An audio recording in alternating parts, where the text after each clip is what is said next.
Mutabani wa chairman Nyanzi final avuddemu omwasi annyonnyodde byonna obutambi ogenda kubanga obufuna maaso awo era nga bo abamu ab'opposition side munnange bakyali banyiivu ewaawo omwana avuddeyo n'annyonnyola bo banyiivu eri taata nabyo ogenda kubanga obifuna maaso awo. Honorable Shamim Malembe munnange embeera gy'alimu mu ddwaliro e Kenya yeetaagisiza ddala essaala zammwe era nga n'ebyakyabazinga w'e Busoga bannange bino byo bitiisiza ddala. Fred Lumbuye mwina maaso awo wamma naye nga ayongera okutukakasiriza ddala. Gravity Omutujju bannange abaana kye bamukoze batuuse n'okumulangira maama eyafa nabyo ogenda kubanga obifuna maaso awo. Kemisera ne Mary Bata munnange nabo bazzeemu omukwano gubasaza mu kamugamba mutya mwasibye mutya bantu bange kansuubire nti muli bulungi ba mikwano nga enkola yaffe mbasaba vidiyo eno mugimpe like era n'ensaba gwe wenna atannaba kusubscribinga wano ku Sylvia News Extra nti mukwano subscribinga era onyige ne notification bell olemesebwa nga byonna bye mba nteekayo wano ku Sylvia News Extra. Ne nnyongera okusabirako mmwe mwenna abalwadde abakosefukosefu nti nsaba ekisa kya Mukama ate kibatuukeko ba mikwano. Sheila Gashumba mwina maaso awo ng'ate naye wamma ayina byakakasa. Sheikh Ashraf Dembe omusomi w'edduwa akola ku nsonga z'amaka oyagala kufuna butuuze bweru business so nga tezitambula bulungi oli Uganda oba oli bweru naye nga gwamma buli kyogezaako tebbiganye kubira ku Sheikh oyo agenda kubanga ate akulombera edduwa. Munange sigenda kuluyisa era nga nkutanduse ne SB4 media wamu ne Mama Fina ate mulowooza tebongeddwa okulumya Anteira bannange Mukama Katonda omukazi mugenda musuula eddala ono ate ennaku zino munange abadde awummuddemukko naye kati simanyi walaba kana akatambi oba agenda kuzzaako ki oba leero bagenda kwambala ngoye ki era nja kuba nzibaleetera wano nammwe muzeerabireko era nga bwe nkuzaako eno olunaku lwaleero Dr. Jose Chameleone asimbudde e UK munnange era essaawa zonna agenda kuba ng'atuuka mu ggwanga lyaffe Uganda. Jjukira ayinayo konsati ennaku z'omwezi nga lumu omwezi ogw'omunaana era nga bo munnange sanyu jjereere abantu bamwerindiridde ku kisaawe ate okulaba ku nnamba emu wa Uganda so bambi Juliet Zawedde gabadde maziga ng'asiibula mukwano gwe abamu bwe babadde bagamba mbu mukyala we kale okusinziira ku bikolwa nga byabadde beeyisa beekiisinga beegwa mu bufuba beekola ki abantu bo tolina woyinza kyebakakasa nti bano ebyomukwano tebabiriiko just friend na friend simanyi oba abantu banaabikkiriza naye era nga bwe tweyongerayo ku nsonga za mutabani wa chairman Nyanzi munange amaze n'avaamu omwasi olwa bino byonna ebibadde bitambuzibwa oluvannyuma lw'okumulaba mu kifaananyi ng'ali n'omukulembeze w'eggwanga His Excellency Yoweri Kaguta Museveni munange avuddeyo n'abannyonnyola ensonga zino nga bwe zaali era abasuubize n'abagamba nti ye tavanga ku mulamwa wabula kino kyo yali alina okubeerawo nga kimwetaagisiza engeri gy'ali pulezidenti wa yunivasite. Ng'omukulembeze w'abayizi e Makerere egy'okutongoza sabiiti y'obuyiiya mu ssettendekero wa Makerere era nga ku mukolo guno nabadde nkiikiridde abayizi abasoba mu 4,412 abalina endowooza ez'enjawulo n'enzikiriza ez'enjawulo ku by'obufuzi n'obukulembeze bw'eggwanga lino. Ekyennyamiza bitabudde abamu ku bantu omuli famire yange awamu n'abamu ku bayizi bannange era ekirala ekyewuunyisa ne bannakigwanyiza abamu abeenoonyeza ebyabwe bakozesezza omukisa guno okusaasaanya obulimba olw'ebigendererwa byabwe ebitamanyikiddwa. N'olw'ensonga eyo njagala okubategeeza nti ssettendekero wa Makerere lye limu ku matendekero agali wansi wa gavumenti era nga okusinziira ku ssemateeka wa Uganda akawaayiro ak'E9 ennyingo ey'okusatu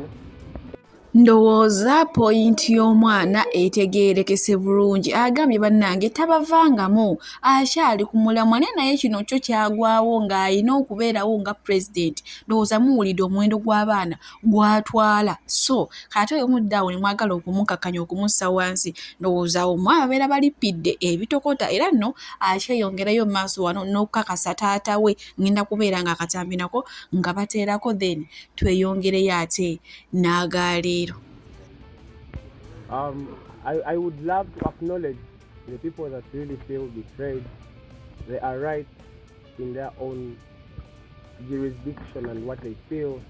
but they should equally know that I was only fulfilling my duty as the official guild president. There are those that feel like I did them justice, because not everyone thinks like the other. Ugandans must embrace tolerance for diversity. I was only fulfilling my official duty as youth president, and that picture didn't have only me, it had all student leaders of the university. So Ugandans must know that I am only serving the people that voted me into power, and in case it ever happened that I got elected elsewhere, I would equally do the same. I would frontline my responsibilities over any other personal belief. Thank you. Awo nno we tuli ono n'omwana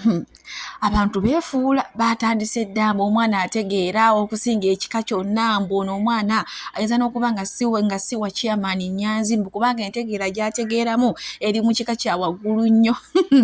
Omanyi abantu abasinga badde bamanyi nti agenda kuvaayo obadde mu taata we bubi nnyo ng'amuvuma osigwa ntegeera biki, naye omwana ono yakuzibwa omwana ategeera. Kale ebyo nga tubitadde ku bbali, nkuvuze butereevu paka ate wa Alex Muhangi wamu ne Bebe Cool. Munange olunaku olw'ejjo kooti omusango gwabwe yagugobye embufunze enkaayana wakati w'abano abantu ababiri yavuddewo tekyaliwo, era nga Alex Muhangi avuddeyo munange n'alaga essanyu eri ensuso. Manyi badde bamutiisa Bebe Cool agenda kusiba, ogenda kulekerawo okumanyira abantu biki naye munange yabadde surprised nnyo olunaku lw'ejjo ng'ate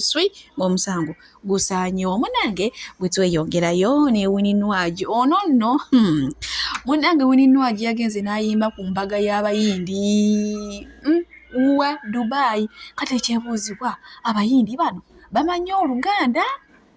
Bamanyi ennyimba Winnie Nwagi z'ayimba ni naye nakyaka bazitegeera kubanga India waliyo abantu abayimbi n'olowooza lwaki babaleseeyo ne bayita Winnie Nwagi ow'e Uganda. Omanyi abantu badde bali mu comment section nga bali mu kuyombamu nti era abayindi akajanja kati Winnie Nwagi biki byategeera musimanya badde awo nga abantu banyiiga. Omanyi ennaku zino omuntu afuna obusungu nigama n'awatali nsonga, naye nga ky'olina omanya Winnie Nwagi yagenze n'ayimbira omuyindi ku mbaga ye e Dubai. Ebyo nno nga tubitadde ku bbali. Kano nno akavubuka koolaba bambi kalastibon ndowooza kalina ekyejo naye kalina emboozi gye kanyumya sesa sokolaba akatambi kano nze wamma nkongere bananga abaana b'ennaku zino bo tebagwerwako lusesa. Brother waffe yakomyewo okuva ebweru yakakomawo kati atuwadde na surprise apadde essimu ye ngiteeke ku kyaja maaso 3 naye simanyi bwe bagiyita jasinze kyamanyi kati iPhone naye maaso 3 kati ajimbadde ngiteeke ku kyaja baanamu simanyi nawawe akantu kano woba okateekamu katunulawa kubanga ngezezaako kateekamu eganye okukyajinga musooke munyambe munaye buli kimu kikola nga neegendereza n'amala nsanga busanzi enis night miss nama mwana gwe twagudde mundakirire nkateekamu weebati nkateekamu naye ebisikize by'abantu ebiyitawo binkanga mwana gwe ekyajiize ate ani oyo waki diteekako simu y'akaseija ku simu kulayi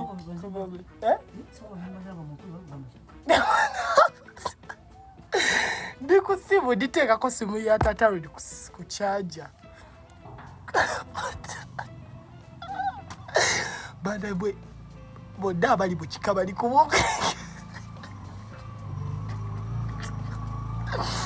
maama ze ku munyago bwange apulidde gaapulira nagaba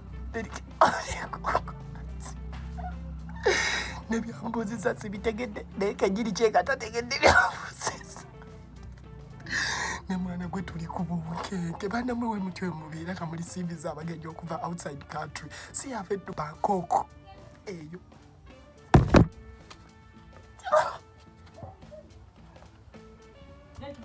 waje kanzije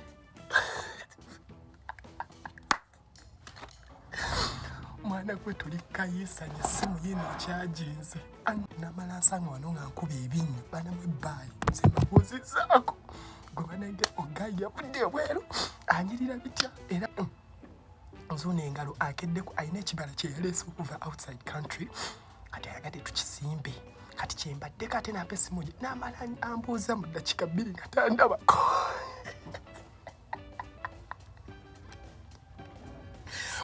Munange bwe tweyongerayo ku nsonga za Kyabazinga w'e Busoga amaaso wano Fred Lumbuye mwina ng'ate ayina ebigambo byali okwogera mu essaawa zonna awo ayina abantu bamenya amannya nze bye sitagenda kwogera nti bali kaweefube ak'okwegayira Kyabazinga ate akomewo munnange aveeyo gy'abadde yaddukira akomewo ewaka abantu bamwetaaga mu luvannyuma lw'abantu ate okwekalakaasa bingi byayogedde sigenda kubanga mbiddamu olw'ensonga nti akatambi nkayina amaaso wano soko kalabe ate nze nkwongereyo n'agaleero naye nga abamu bagamba gyali wetwogeredde essaawa zino Yoseriti Bahabulwa mutabani w'Omuhoozi saako n'Anita Amongi n'abalala bafere abali mu Bwakabaka bwa Busoga bagezaako nnyo okusindikiza Kyabazinga gyali bamusindikiriza akomewo mu bwa Kyabazinga bwe bamumalirize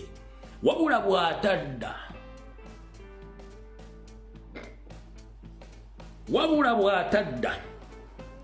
batandise dde enteekateeka ereeta Columbus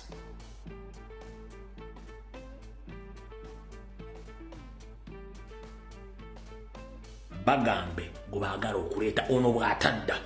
kati kino kye baakoze bayinza okumufuusinga okudda but the end of the story bayinza omumumaliriza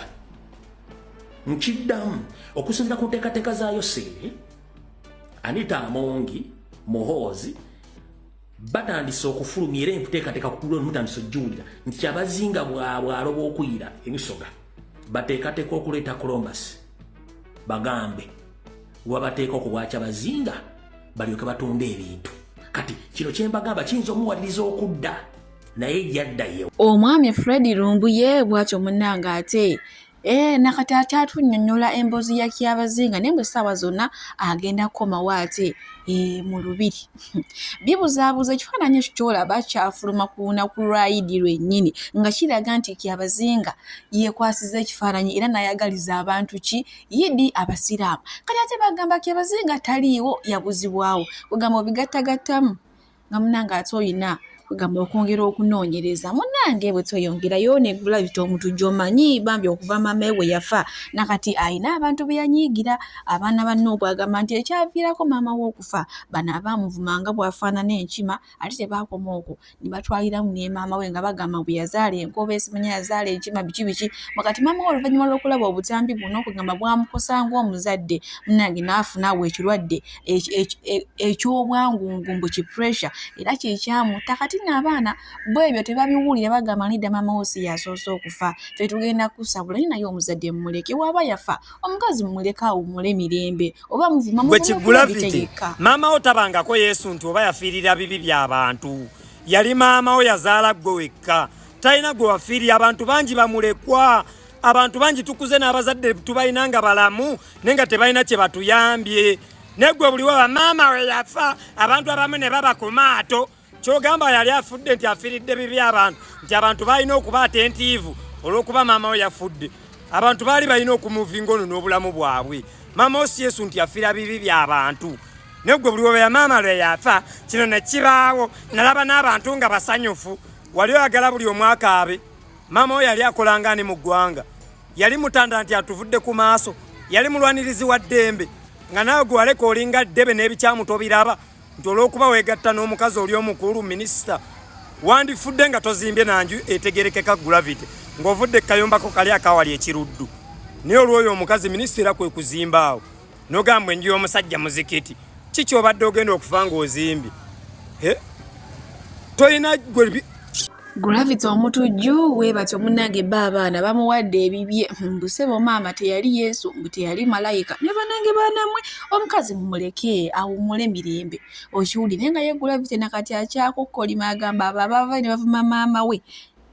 be baamuviirako munnange okufa be baamukubisa abalungi abatuwuliriza era abatulaba olunaku olwaleero tukyaddeko ewa Sheikh Ashraf Dembe sebo nsanyusa okubalaba amannya agange Seeka Ashraf Dembe akola ku bizibu by'enjawulo omuntu singa aba alina ebirwadde musomereddwa tumuwa amazzi ga lukuya nga bw'obadde ogalaba tugenda abantu ku kyoto ne twokya emizimu emibi egibabaamu n'okulomba edduwa abantu singa abeera ng'ali wano atuuse sobola okumulombeera edduwa ne waba atatuuse atuuse nga mpadde amannya ge naye ng'ali wala neetaaze enamba yange yeeno eri 0707763711 nammwe bannyinaffe abali ebweru oyagala okuba nti oyagala okulombera ku ddwa ng'olina ebizibu viza zibuze amaka gakolongotana sente zikola zimpita mu ngalo ojja kumpeereza ekifaananyi kyo n'amannya go ebyo byokka bijja kummala nja kukulombera edduwa ojja kutereera olunaku olusembayo mu mwezi mba n'edduwa eyawamu ffenna n'abalwadde bange abakadde n'abapya. Salaamu alaikum warahmatullahi wabarakatuh.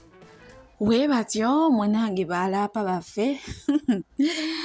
nange fefe busi wange Gravity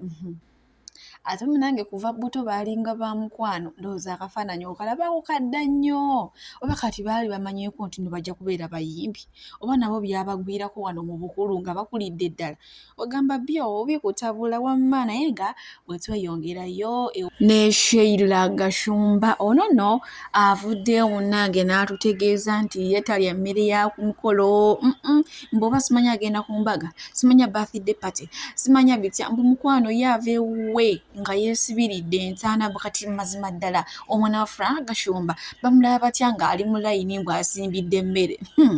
kino nno kinyiizizza abantu ne bagamba bannange ono omwana sitole kibbo nga bo kibalowoozezza mbukukuba nga okwewanika nange simanyi osobola okumpa endowooza yateeye mu comment section munange bwe tweyongerayo ne Prince Oma omanyi Grace Kani alina akayimba ke yayimba mbu nsimanya mmanyi kimono yasinga obulungi abasigadde tondeetera akayimba kagenda bwe katyo munnange oluvannyuma lw'okwesiba ku Prince Oma nga tava gyali mu kamooli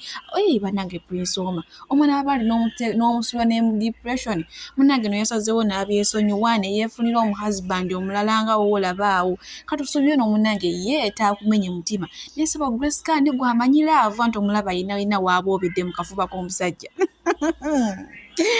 kale katusuubire ono ye bijja kutambula bulungi omwana ow'obuwala teweesibira wantu wamu woogezaako ewasooka n'ebigaana gendako n'ewalala okitegedde ekintu kyoffe abakyala mukama atuwa omukisa nga gwanjawufu nnyo tegulinga gw'abasajja munnange ebyo nga tubitadde ku bbali nkuvuze butereevu paka ate waaka emiseera ono nno nyongera obbategeeza baddiyale nti yamaze n'akomawo ku stage oluvannyuma lw'okuwulira akabanga okubba bba wa mukwano gwe Mary Bata n'agenda South Africa ne yeetundayoko n'ebigaana n'akomawo ne munnange yamaze n'addamu ku stage nesaba munnange abantu bamwagala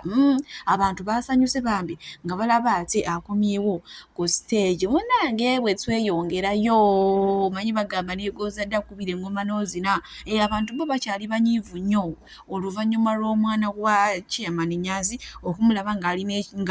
yeekwasiza ekifaananyi n'omukulembeze w'eggwanga ono ali kubagamba bino byonna omusingi kwe biva omwami ono Chairman Nyanzi mbakati nabo balina omumusabula sikakubadde mbu muganda wa pulezidenti akatambi kalina maaso mpuuga n'akagulupu ke nga baali babedde bwanika bamukakubaani nga be batambulira ku pulezidenti waffe we bati ng'olusa singa tuliwo amazima gasigale nga mazima ensobi bwebaawo essaawa zino nze nabagambye omuntu kasitoofu liability mweno struggle gye tulimu mu luno olutalo lwe tulimu kasita mulaba omuntu ng'afuuse liability asooka addeko emabbali ku lw'obulungi bwa struggle osooka n'oddako emabbali gwe simanyi na kumanya bannayinza empulira n'amalusu ganjiika kasita ofuuka ekyobulabe eri struggle oddako emabbali ffe Chairman Nyanzi essaawa zino tukyamwesiga never ogenda kunga mwana waani nga mwana bamulaba ne Museveni omwana atasobola kumanya nti gwe bakuwamba n'okuwamba kati babakutta novaayo okwogera n'omubuulirira mu kamera mwana wange kakati bannange olina okumanya nti Museveni mutemu nga n'omwana w'emyaka ena owange emyaka ena omwana owange asobola okumanya nti Museveni mutemu awamba n'abantu mwana myaka 27 24 tamanyi omugambira mu maaso ga kamera nga mu luno olutalo lwe tulimu nga gwakulira kunga nga n'essaawa zino oli mu Amerika ffe tugamba waliwo obunafu yes waliwo obunafu ate obunafu obwo bulina okunogerwa eddagala era basebe ne banyama basobola otuukirira pulezidenti waffe kyemmanyi musajja mugezi ate ensonga aziraba ate agoberera nnyo amazima twetaaga kunga essaawa zino kunga yonga kunga tugyetaaga nnyo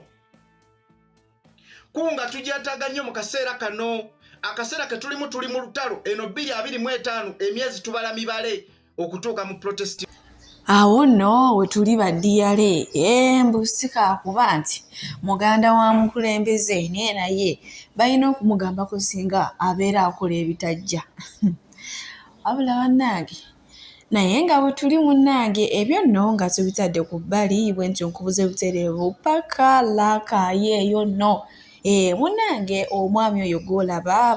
yabadde ne munne mu bbaala ne bafunamu obutakkaanya ne beerangira oleega amaaso atono kiraba ebigulumbu kyova olaba totegeera ate gwe kyova olaba osuula mu mabaala munnange eyo omwami Kyongo teyabirwisiza ng'akwata musajja mukulu kyokka naye kyewuunyisa eyalumya omumwa abadde mumpi gwe balumya omumwa oyo gw'olaba ye muwanvu era tubaye tumanyi nti oba y'anaakuba ono omumpi naye waliwo olugero olugamba nti kasajja katono agayiza mitala wa mugga munnange Kyongo yazze ku munne bw'ekkoba n'amukabacula omumwa n'agulumako era ekifi n'akimiira ddala bannaye onayongedde otuvumisa ffe abeera akaayi tanti bagamba naye tuli abantu biki naye mufubi nnyo okutwogerera naye nga ne munayogera munange wabi tewaba wammwe yeewaffe ate tunaakolera kimunange munne yamulumyeko omumwa bwe n'agulya n'obusaayisaayi n'abukomba Kyongo abadde mukana ebyo nga tubitadde ku bbali nkuvuze butereevu paka ate awa Honorable Shamim Malembe olunaku lw'ejo navuddeyo ne mbagamba nti bamututte mu ddwaliro e Kenya naye nga suga omulundi gwe ogusoose okumutwala era waliwo bamutwalayoko emabegako awo munaye ne bamujejjaba bulungi yakomawo nga awonye gye yagenze naye ngenda kuba nga mubateerako ye kennyini ng'ate asobola okuba ennyongerera oluvannyuma lw'okukeberebwa kw'abasawo era ne bakakasa nti neetaaga okweyongerayo kubanga obulumi busigadde bukyagendera ddala mu maaso weewaawo nga mbadde nfuna obujjanjabi obw'enjawulo okuviira ddala mu ddwaliro lya Nsambya. Ekisingira ddala okuntawaanya kwe kuba nti nnumizibwa munda muno oluvannyuma lw'okuba nti nali nakubibwa ku palamenti ng'etteeka ly'emmwanyi liisibwa ate nga jjukira n'emabegako nali ngenzeko ku operation ne bansala ku Aga Khan olw'ebizibu era bye nalina so n'olwekyo obuzibu obwo okulumizibwa okutuuka n'okunnemesa okutambula obulungi oba eddoboozi lyange okuvaayo obulungi kireese obuzibu bw'amaanyi abasawo bakebera kino nakiri naye era bakakasiza nabo kyetaaga okweyongerayo kwabo abansala luli abanooperatinga luli balawo batusobola okufuna ku kisingako okuva gye bali. Costs ezisinga obungi naddala we mbadde Nsambya hospital ng'ovudde ku insurance card ya palamenti mbadde ate nange era nensasulira kubanga sijjanjabirwa parliamentary board eya palamenti so olwokuba nti sirina privilege eyo sente nzeeteekamu era ne zino ze tugenza okutambuza za tickets ez'okugenda okulaba nga nkolebwako n'ebya feeding byonna ebigenda okubeerawo mu Aga Khan byonna biba binkakatako kubanga si boodi ya palamenti yensasulira obuvunaanyizibwa bwa palamenti yo bwokka bwe yakola kaadi gye yampanga nyingira ng'omubaka